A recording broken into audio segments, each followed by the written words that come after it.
Okay, so I'm recording over there. It's a great pleasure to see you again. We had a session this morning. We've had two previous sessions.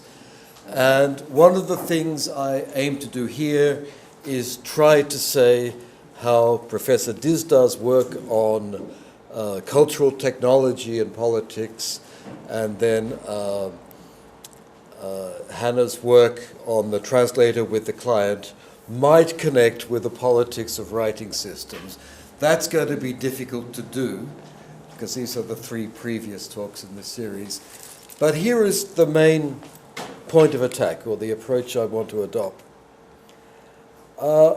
I've been working on the reception of translations, and actually for about the past 5 years. Now, this is not a very promising area, at least it wasn't when I started, because the previous work on how translations are received doesn't come up with very much. There's a major study on receptions of translations of Multituli, and you do find some changes. There are other studies on reader comprehension. You know, read this translation of a Malaysian short story and read this other very literalist translation. Now draw the village as you imagine it. Okay, and you have this kind of reader comprehension research. Most of it finds, I knew I started too early, most of it finds that there's not much difference. I did start too early. I'm sorry.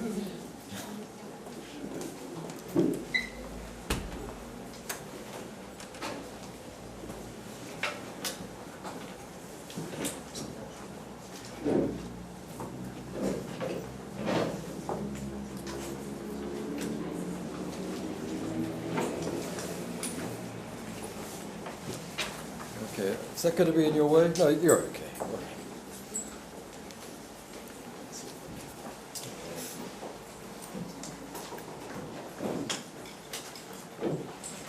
Good. I'll do an alternative introduction. 5 years ago, I got the world's best research grant in the place I work in Catalonia in Spain. Why is it the world's best research grant? Because it's individual. It's not for a team, because it's for the project that I propose. It's not on any preset thing, and it gets me out of teaching. That is, for 5 years, I've had money to pay someone to teach my classes and to pay for a research assistant, and I have a few other assistants around the place. Dreamland for researchers. Now, just imagine you're there. What would you do? What would you really like to do research on? What do you really want to know? Just think about it, okay? Now, I had learnt from colleagues in what we call them, the exact sciences, that you always present the project for the one you've already done. So I'd worked on technology, translation and technology. I knew I had results there. I presented a project on translation and technology knowing full well I'd already done it. So I can guarantee results. This is what they do in the sciences. And you buy time to think, which is what I did. I had, 2 years to really think about what I want to do. And of course, I I spent the first year reading the texts I'd pretended to have read. You know that list you've got? Like, you really should go back and read that one, but it's hard. And so I spent a year going through Kant, Habermas, Popper was important. I've been writing on scientific methodology, and things like that. I'm just naming the Germanic men who are dead to show the respect I have for your cultures. And little by little, it came to crystallize, to my mind at least, that the aspect of cross-cultural communication we know least about is the reception side. I find plenty of assumptions about what will happen if we translate like this. It'll be good for our cultures. If we translate like that, it'll be bad for our cultures. My Our colleague Lawrence Venuti sort of proposes that a foreignizing translation will open the United States to cultural alterity. All right, that's a good hypothesis. I would love to test that and see if it works, for example. And there are many other suppositions about the consequences of what we do as mediators, but very little research. And the research that exists is disheartening. Why? Because you find that you only get different receptions when you get radically different translations, as in extreme adaptation opposed to extreme literalism, density, hard to read. And you don't know what you're measuring, the difficulty of reading, of a certain way of writing, or the actual translation process. And then the vast majority of the empirical research projects that are out there, including those on conference interpreting, find no significant difference, or find that the subject variation, the way people receive messages cross-culturally depends so much on their individual circumstances. It's very difficult to get any firm hypothesis proved regarding the way translation or interpreting is done. For example, they tried it when the conference interpreters did not want to use remote interpreting. There's massive resistance to that. They did experiments to see the consequences of remote interpreting. The first studies that were published showed no significant difference. The later studies, I haven't read the results. I don't know if they ever got published. Okay, so it's not giving us the results we want. I mean, just imagine if it's shown that a bad translation is received just as well as a good translation, as far as we're concerned, good and bad. Why should we be training people to do good translations? It's dangerous research. Don't go. Okay, now I wasn't getting far on that level. And we've done a few things. I'm not going to show you them because they're not really there, but we've got an eye tracker where we are watching what people find as problematic when they process cross-cultural communication in general. But my attack has been quite different. I've moved to the other level.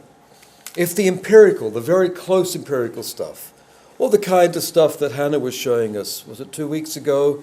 You know, the interviews of the micro situation.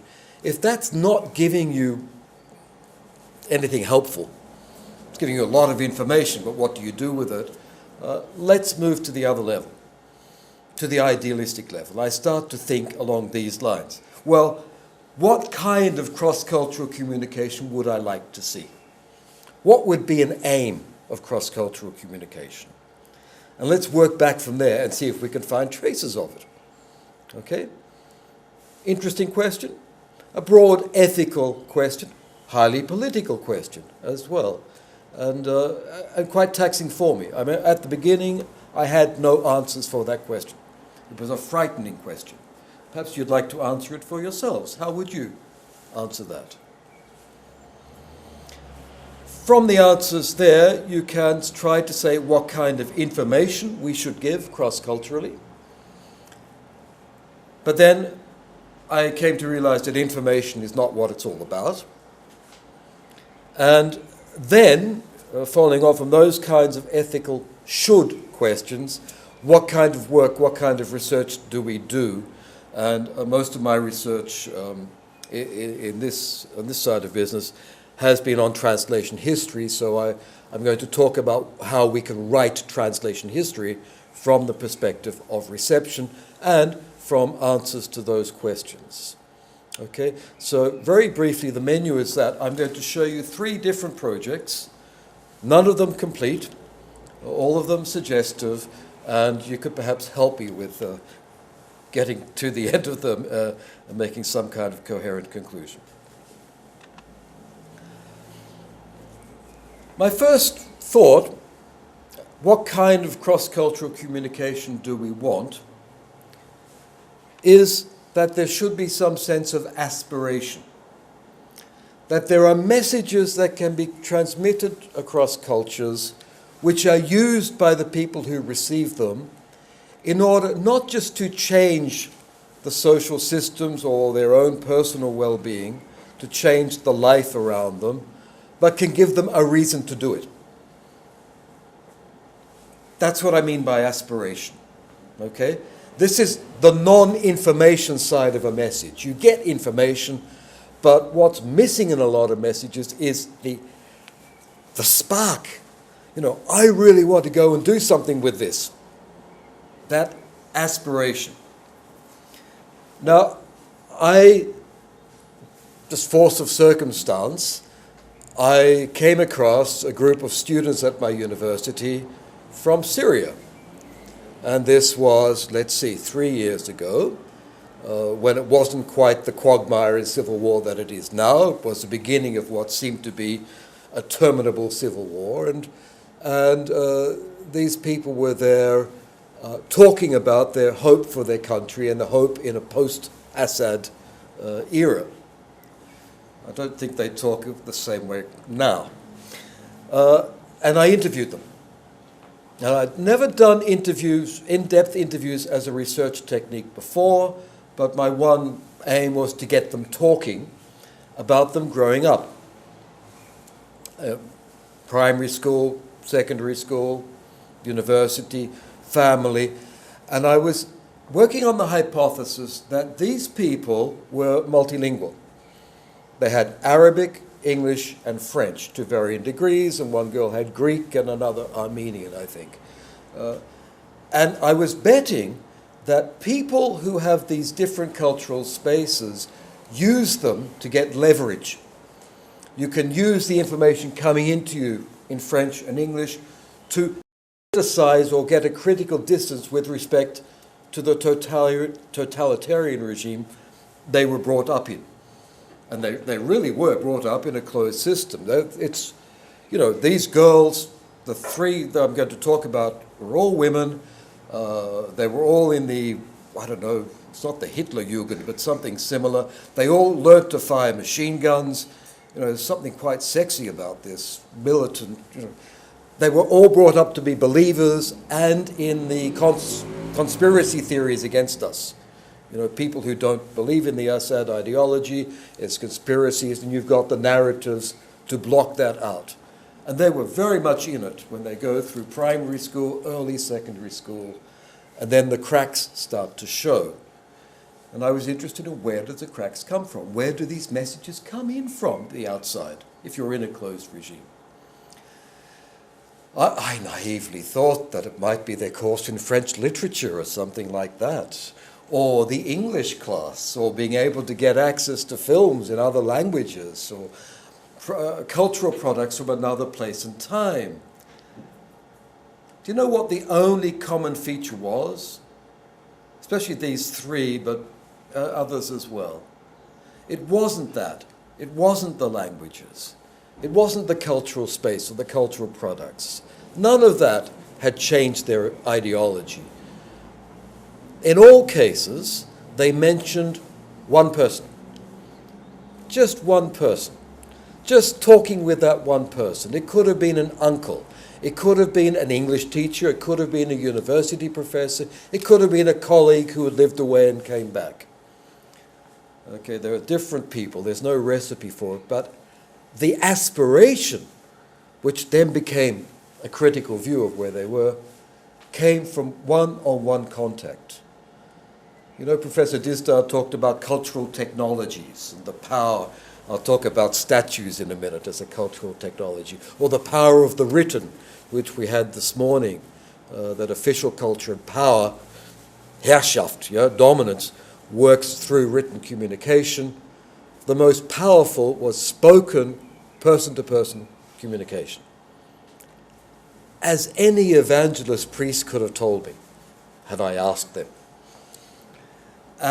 This started me reading, as others of my generation are doing. We go back and read Alain Badiou. I find that hard to pronounce. Badiou.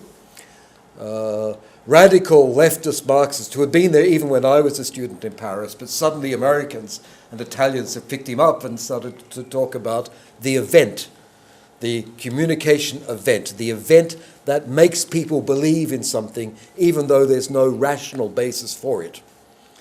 And of course, the great master of this was Paul, saint for some, this madman, really mad, really suffering, epileptic, the vision on the road to Damascus and things like that, managed to inspire people all across the Mediterranean simply by talking to them, and it's true, writing letters to them, which are in our Bible, Christian Bible.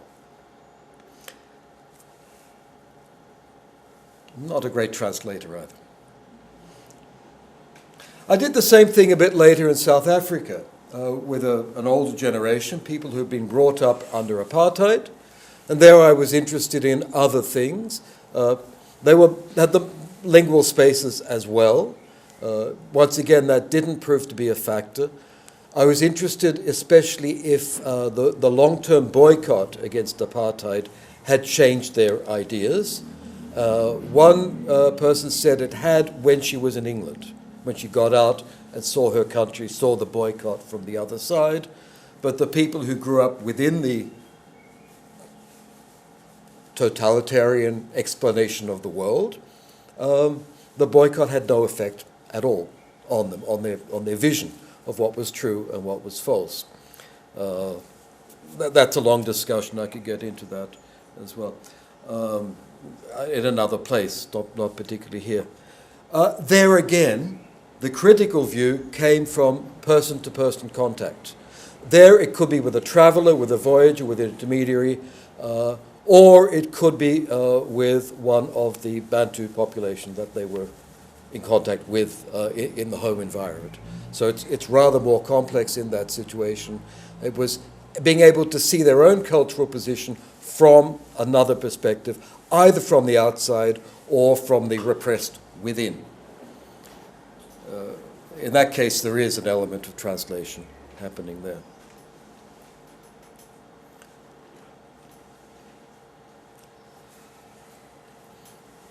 I'll move on, I think. I'm just going to pick up the thing I've got from those interviews and from that stage of the research is that information is not going to do it.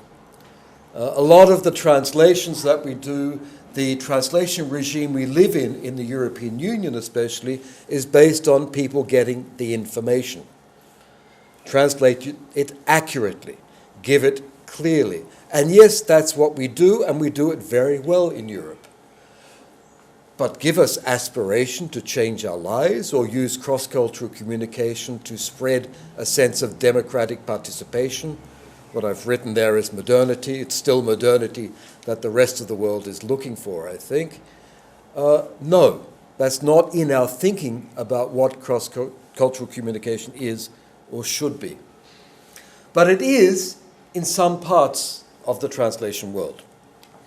And I'll give you some examples here. This is from a doctoral thesis done by Beatriz Cortabarria. She's doing it now as we speak. And she's looking at hospital communication. People here have looked at the same kinds of events. And she's actually working on the problems of Spanglish, of the position of Spanish in the United States. But lots more is coming out. And I'm finding lots here that is of interest to me, because the interpreters don't just give information. Okay? Does anybody know Spanish? How do you translate that, please?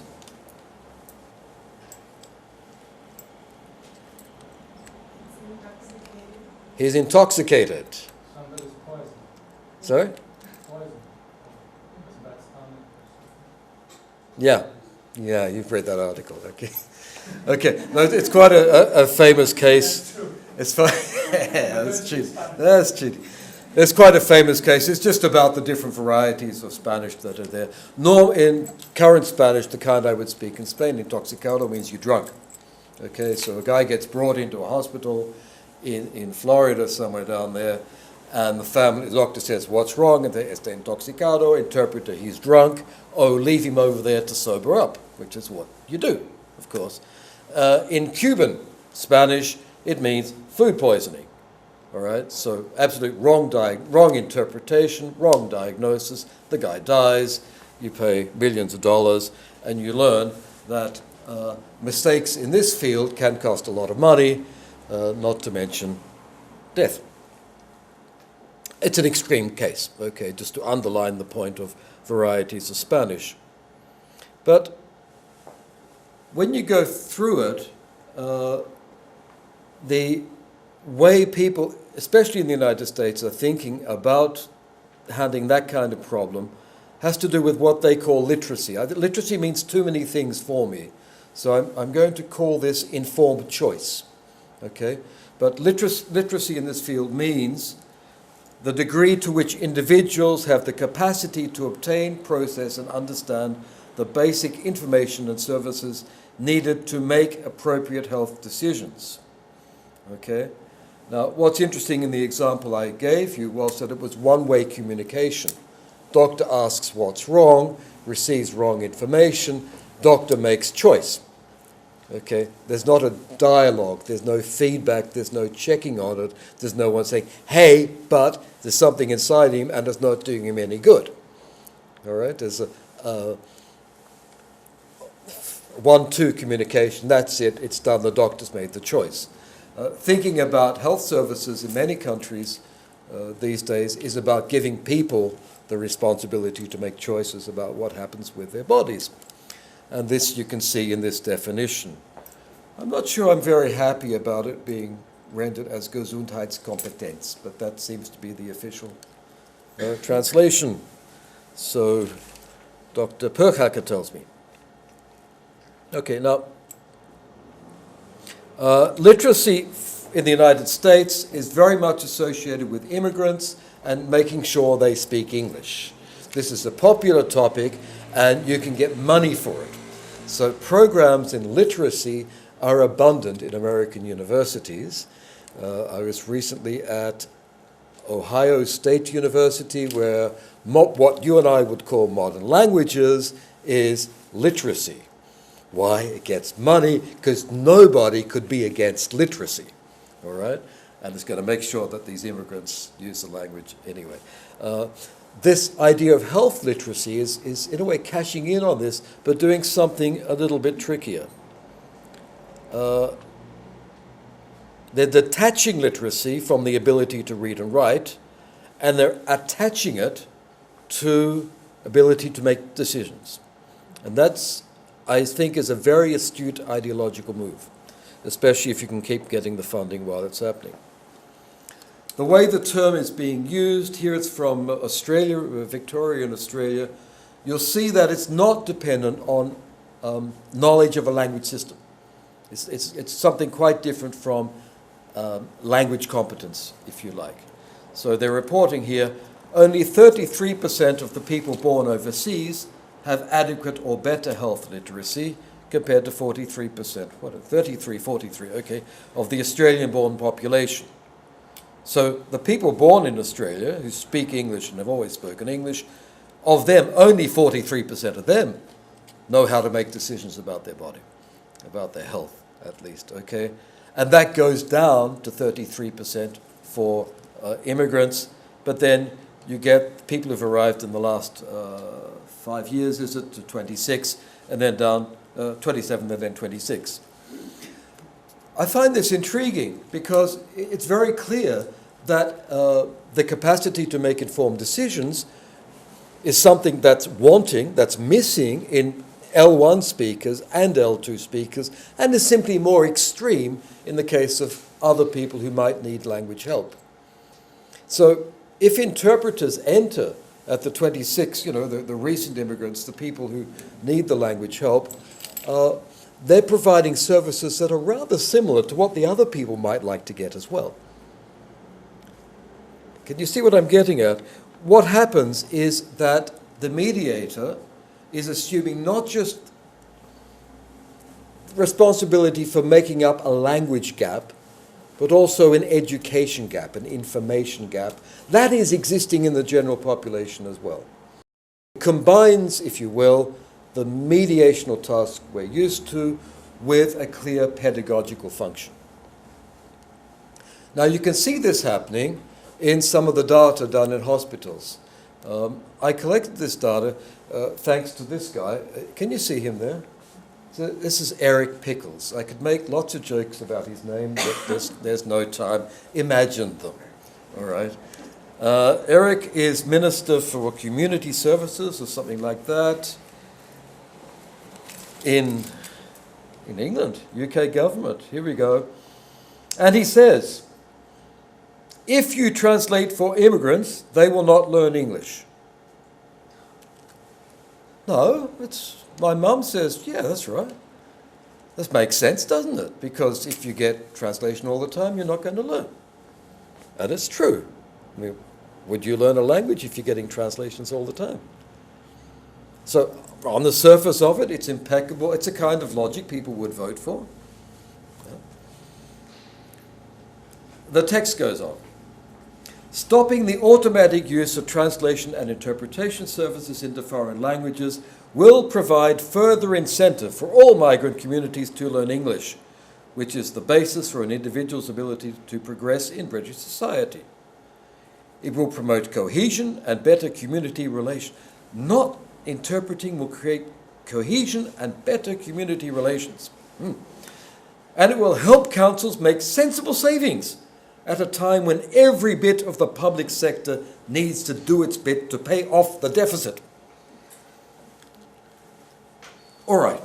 Now, the first bit, the argument about the cause and effect, is pretty easy to undo. I get data, for example, there's a study done on the Iraqi community in Melbourne, and you look at who the interpreters are. The interpreters are the immigrants who came in with the first generation. I mean, the community is interpreting for itself. How can they do that if they don't learn English? Obviously, they learn English. You can look at all the communicative events for which interpreting services are available, and it's a very small percentage. Interpreters are expensive. People have to use English because interpreting services never cover their full needs in daily life. Okay, and so on. You could question that. What's interesting for me, though, is that because you see this concerns reception. How do people receive translations? They rely on them? No, they don't rely on them at all. They use them in many different ways. They use them to get information that can then save money. So there are studies, and this is a big study, over 3,000 patients, which show that when people coming into hospital don't get interpreting services on admission and when they go out, when they're told what medicine to take and how long to take it, and when they don't get interpreting services, they stay longer in hospital and they come back to hospital sooner. Put the other way, when the interpreters are supplied, the stay in hospital is shorter and the return rate is less. And the system saves money. And I want to go to Mr. Pickles and say, Eric, hey, you were worried about the budget. Look, use interpreters and you save money in your national health system. Easy argument. But it does concern his facile association of translation here, language learning there, as if they were two separate things. Now, there is a lot of research on that topic, especially in the United States, where hospitals are exorbitantly expensive. Okay? Now, not all of it proves what I just explained. Where interpreters are overused or used indiscriminately, or used to replace doctors who want to experiment with their bad Spanish, the results are not that. It does prove to be a real cost. So the trick is knowing when to use the interpreters, to use them in the situations when they're really needed, and to use them in a way in which the people can progress without interpreters in other situations. That is, the interpreters take on a pedagogical role. Just as a teacher teaches you knowledge that you can then go and use in other non-pedagogical situations. There is little sign of the user's dependency on mediation services. There are many signs of people using a bit of mediation, getting semiotic resources that they can then apply in other places. This is from my doctoral students' research. Doctor, have they done an endoscopy? And I know nothing about this stuff, but interpreter, han visto dentro con una camera? Did they get a camera and look inside you? Well, what's happened? The patient can answer that one because she remembers, hey, they got that camera, they put that inside me. And the patient has learnt the word, the English word. Okay, she's got the meaning, she's got the word. Next time somebody talks about endoscopy in Spanish or in English, she will have that knowledge. It's a little piece of knowledge, but if people are putting cameras inside you, it might be useful. Yeah. Do you have incontinence, says the doctor. Interpreter says, do you have incontinence problems or wetting? Just in case that word incontinence is difficult for you, here is what it means. You see what I mean? It's a pedagogical along with the mediation in terms of information. Where do I pay the taxes? Where do you pay taxes, impuestos? ¿Dónde pago las tasas? Okay. Interpreter, ¿dónde paga los impuestos? The interpreter here is correcting the patient, okay, and giving the patient the word they need in future for that particular situation. In some varieties of Spanish, your taxes are impuestos. In my variety, they are. In others, it's tasas. Okay. Is the wound going to stop leaking? Asks the patient, and the interpreter replies directly, el drenaje, the drainage, saying, look, hey, drenaje is the word you're going to need here in future. And when you hear drainage, it means drenaje, and it means leaking. All right? So the interpreter is here subsuming the role of the doctor, which is perhaps not ethically good in some places, but also teaching the patient how to understand what's going on in this discursive environment. The interpreters in the United States using Spanish will have lots of English there. Because they don't know Spanish? No. Because terms don't exist in Spanish? Sometimes, but not always. Often it's just giving them the terms they'll need to understand what's happening in the hospital. Down syndrome is Down syndrome. Okay. Cystic fibrosis is muy común. All right, that's fair enough. Okay, and the TAP, you could reverse the letters to get the Spanish abbreviation, but it's easier and quicker for everybody just to use the English, and that way they all understand each other. Spanish language is not unhappy for the specialists of the Real Academia, but the hospitals seem to work pretty well. Okay, and the people learn to survive and make decisions about their own health in a multilingual environment. What's happening here is very much what Jan Blomet talks about when he refers to a postmodern world in which people pick up semiotic resources. We don't learn a language, or we do, we're the mediators, okay, but many of the people out there pick up bits and pieces of language and put it together to make do, to understand what's happening, to travel, to enhance the mobility, and to communicate to the degree that they need it. Okay? And you can see the interpreters there playing that game as well. They can provide more information. They can provide a perfectly acceptable standard Spanish rendition or standard English, but they're doing more than that. They are teaching people the information that they will need. My reflections from there, that's about information. I mean, it's interesting what's happening in that information side. And to connect that information side with the aspiration side is the kind of thing I'm interested in now. I'm really interested if that idea of informed choice, giving people the information they need to make a choice, but also, is it aspiration? Empowering them, making them feel that they have the right to make that choice. Okay, they have to take the courage to make that choice as well. It's not just, here's the information, you decide. It's giving them, making them feel capable of deciding for themselves. Can that model be transferred from the healthcare domain to the legal system?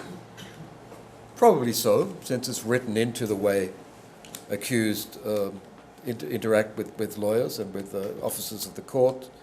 But what about bureaucracy, dealing with government websites, where there's still the idea of full translation is too expensive, so we're not going to do it, but often a little bit of translating can do a lot of good and get people on their way. Or you can encourage people. I'm very interested in giving people basic classes in how to work with free online machine translation. Google Translate. So many people out there are using it as if it was a translation. They're not knowing the difference because they don't know what's in that target language in many cases. You can give them some easy tricks, back translation or comparing it with parallel websites or just a little bit of post-editing, and improve their use of translation in non-professional environments would help. Okay. Good. I'll just leave the rest. That's the last one, the economic banking literacy. I opened a bank account just down the road here at the Erste Bank, and I got that form. Sorry, that's page 1 of it. You can't read it?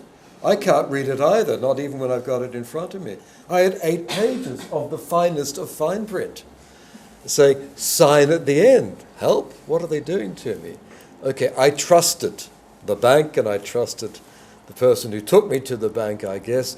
But this is the opposite from any kind of empowering literacy or information to decide. Here is what we're going to do.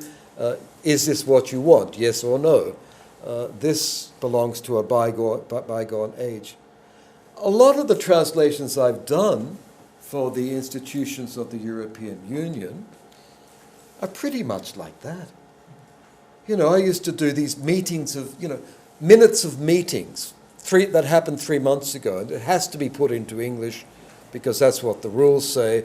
But everybody there was their own language and were quite happy. Financial meetings, for example, where they're speaking bad English and they understand a bit of bad French, and they understood each other.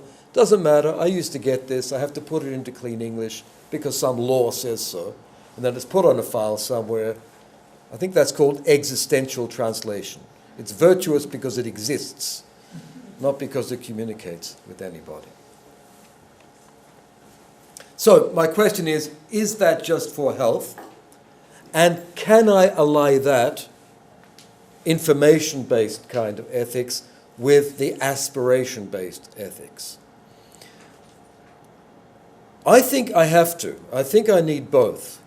If I've just got the event, as some of my colleagues would like translation to be invested there, make it exciting, make it an event, get people involved in it, I still do see these images of the Nuremberg rally and the Hitlerjugend and the power of the event to move people beyond reason.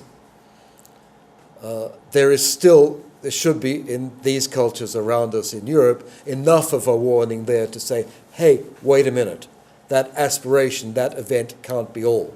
There has to be an element of information and clear information that people can then use to make decisions for themselves. There cannot be this getting lost in the multitudinous nationalism. I have a lot of time for people who work on political literacy in this sense, and a lot of time for Habermas's aim that in a democracy people should be able to view themselves jointly as authors of the law. That is, the law is not something that somebody sends to me or uses to control me. I am partly the author of that law because I participated in the process by which it was generated. It's a logical thing if you think about what democracy is, but by gee, that's hard to apply in anything like a multilingual democracy such as we have in Europe. However, that is very much the aim that I would like to go towards politically. Should I stop there, or do you want a third thing? Do you want 10 more minutes on history? They said yes, but it's hot in here. Should I open the door or something, or I'll go quickly? Okay, I just mentioned it because it came out of Dilek Dizdar's talk here, and afterwards I was talking about the relations between my country and hers, between Australia and Turkey, and there was the centenary of an armed conflict where 10,000 Australians got shot on a beach in Turkey, and we believe that made us a nation. It's a stupid thing to believe, but that's the way it goes. And it had been entirely hidden from me that in that same conflict, 85,000 Turks got killed. The First World War was just a bloodbath. It's shocking to look at. Now, it concerns this sentence here, which is attributed to Ataturk. Ataturk was one of the commanders at that conflict called Gallipoli, in English, and he's said to have written these words in 1934, speaking about the remains of the soldiers at that conflict. There is no difference between the Johnnies and the Mehmets to us. Mehmets is a common Turkish name it's a common given name in Turkey, and it's the soldiers, the general enlisted, the private, the GI, there's no difference where they lie, side by side in this country of ours. And that statement has been picked up in Australia and put on monuments. I was going to talk about cultural technologies. We have the ephemeral of the 101 spoken communication, and then the permanence of a bronze plaque. This is in Brisbane in Queensland, where you have those words. Unfortunately, you can't see it there, but the date is 1931, and they spelled Ataturk's first name as Camel instead of Kemal. Yes, you don't want to make mistakes on your monument. Okay, they had to fix that one up. That was 1978. Okay, there you can see the 1931 perhaps. This is a monument in Canberra with the same words and the image of Ataturk, Anzac Cove. And in New Zealand, Anzac means Australian and New Zealanders. They were also getting slaughtered in the same event. So there are at least 3 statues, or 3.5 around the world, that have these words put on them. And what interests me in them is that this is, they are seen by many commentators, Western commentators, as, I think that the excellent journalist Robert Fisk says, the most magnanimous words spoken by a Muslim leader. You know, it's quite something to say that after so much slaughter, they are equal. They are sons. He uses the term sons. They are our sons. Yeah. This historian in Turkey comes out and says, he never said it. And he writes an article where he goes and proves painstakingly that Australians were always bad translators.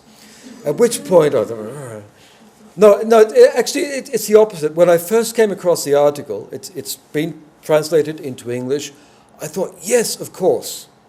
I mean, I am so anti-nationalist and so much against official history that my initial reaction was, at last somebody's revealed how we falsify our history. Okay? I and others, Australian historians of the left, have picked up this and say, look, we've been falsifying relations with the Turks. Okay? And then I got down to actually doing the translation analysis.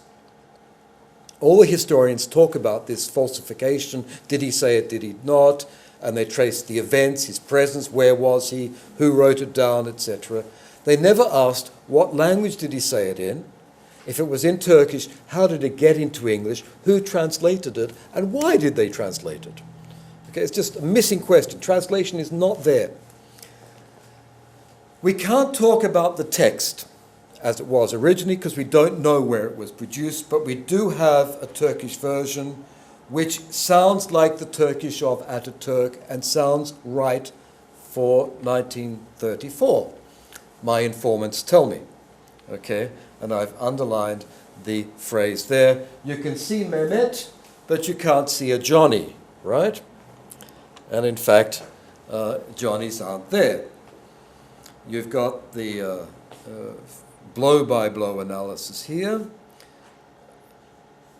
You are, common Turkish name, plural, with, side by side, and there it is. So what's happened is a translator somewhere has put in a Johnny. How dare they?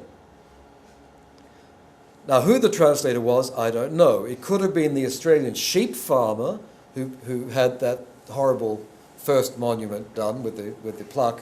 Okay, he was a sheep farmer. It could have been a Turkish primary school teacher who met an Australian there and showed him a guidebook with these words in it. Or it could have been a professional interpreter employed by the sheep farmer. We don't know, okay? But if I look at it as a translator, how am I going to tell people in Australia what Mehmet means? Not a clue. Mehmet is the common word for a Turkish soldier. If I put Johnny's and Mehmet, I understand. It tells me, Johnny's tells me Mehmet is a name like Johnny.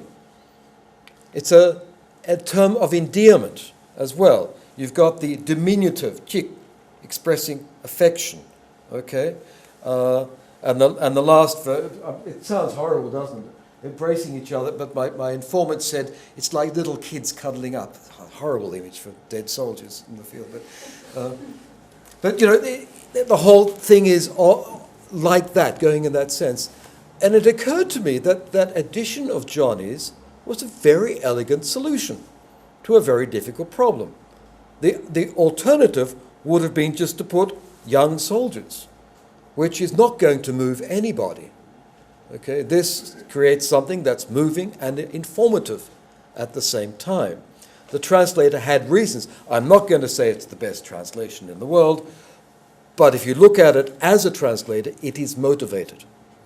It wasn't, I think, designed to falsify anything. They've added Johnny's. They added the phrase "no difference," and to us, but at the end of the passage, it says, "They are all our sons." And all of us know that our children are all loved equally, officially. If you're parents, you'll know that you prefer one or the other, but you never tell them and you can't pronounce that. Okay. Now, the Turkish historian, it's a bit like that. He says, how could our great leader have loved dead Australian and New Zealand soldiers as much as Turkish soldiers? He couldn't have, therefore he never wrote it. But if you've been a parent, you know there are some things you have to say publicly, and are valid publicly as well. Now, my research on this has got to the point where I think I can justify that translation and the other bad translations that we're accused of, my poor Australian translators. But you've got to put it in its situation of reception. Okay, people are arguing about production and intention. It's never about that. We don't know. We don't have production and intention. If it was pronounced in 1934, it was at Gallipoli, next to a monument, looking at war graves, which were for the Allied invaders and not for the Turks, because the Turks did not believe in giving graves to fallen soldiers. They left them in the field, as had been done in all previous wars prior to the First World War. You have to see the film The Water Diviner to know this, because they talk about this. Okay. Now, he is saying to them, leave them there where they lie. In that situation, he is saying, and he has a 1931 speech where he says, let there be no more monuments. We don't want any more monuments. Their sacrifice is monument enough. Let us look to the future and not to the past. No, that was a good speech as well. Okay. Now, I think here, in the 1930s, the exact same words mean something different. We'll leave them in the ground. I wonder if this is going to work. This is from the film I just mentioned. Here the Australians are coming along, Russell Crowe.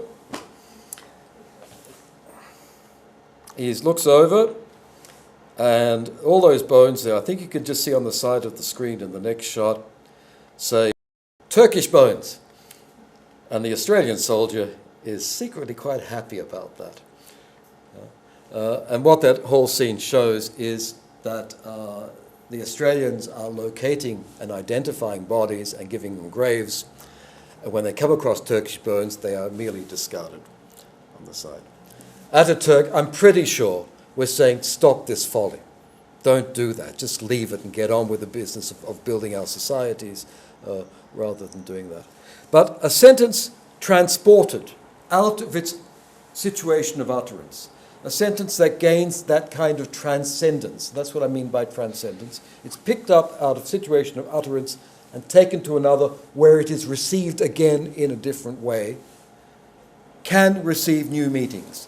And that's what happened. It's been interpreted as a great act of resolution, forgiveness, coming together, whatever word you want for that. Magnanimity, I guess, would also be a word. I don't think it meant that at all. And I don't think the way it was translated really affects that basic difference in interpretation. It's the capacity to do history that affects the interpretation. So for my final thing, how do we write history from the perspective of reception?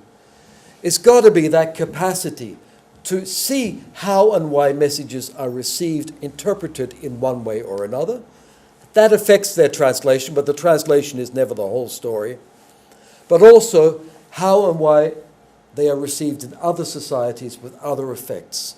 And that difference between the modes of the reception has to be the historicity of translation. Thank you very much.